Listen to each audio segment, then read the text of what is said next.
In this lesson, we'll start getting your local system set up to take this training course and learn some useful things along the way.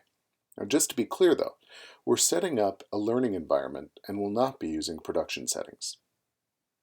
To install Couchbase Server, go to couchbase.com/downloads to download Couchbase Enterprise Edition 5. Choose your operating system and then download and install the assets as required by your specific operating system. Or if you prefer to work with a containerized instance, visit couchbase.com/containers.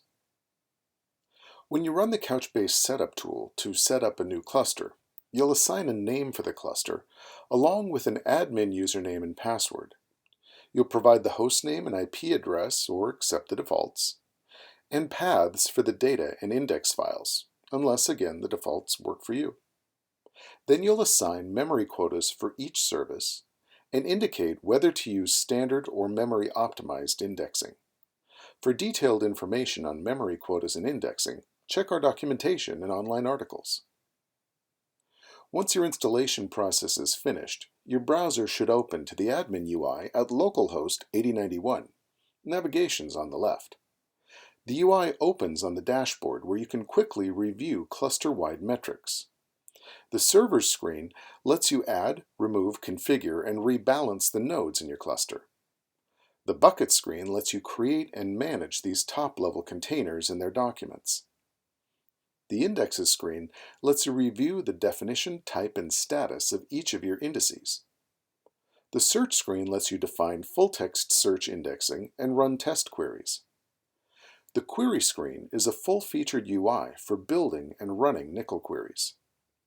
The XDCR, or Cross Data Center Replication screen, lets you define, filter, and manage data streams between different Couchbase clusters. The Security screen lets you create users and assign security roles. The Settings screen lets you control a wide range of settings, from compaction behavior to sample data deployment. And the Log screen gives you log file access through the UI, as well as a tool to gather cluster-wide or node-specific diagnostic data. In the intro lesson of this course, which you've already taken, you'll have found downloads for the workbook, lab projects, and JSON data used in this lesson and throughout the course. If you haven't already, go download these files to your desktop. Throughout this course, you'll follow the workbook to complete each lab and use the JSON data file as instructed. Now, adding a bucket to Couchbase is easy. Just click Add Bucket, then specify the name, the per-node memory quota, the type, whether this is a persisted Couchbase bucket, a non-persisted in-memory ephemeral bucket, or a more limited cache.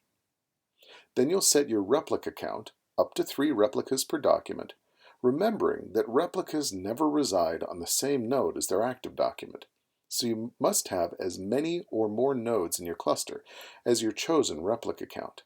In this course, we're working with a 1-node cluster, so you'll see that we have you disable replicas in the workbook.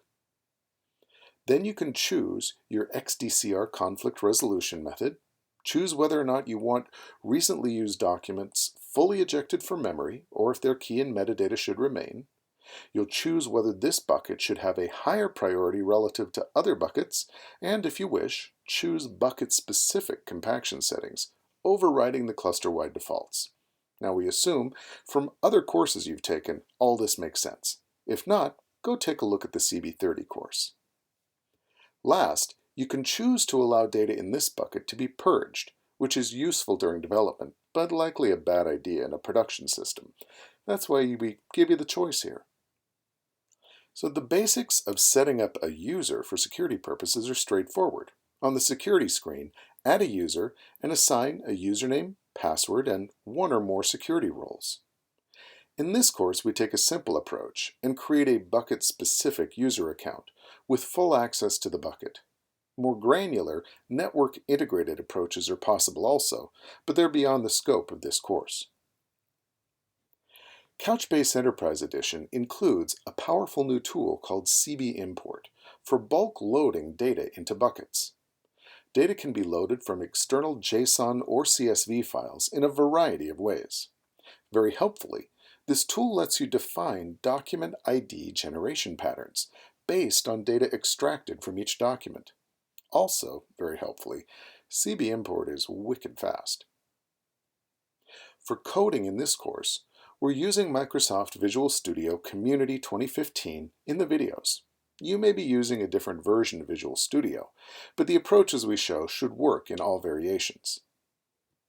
For REST API testing in this course, we're using a great tool called Postman. You can download it at this URL, which is also shown in the workbook, or you may have your own tool that you prefer. So it's time to get to work.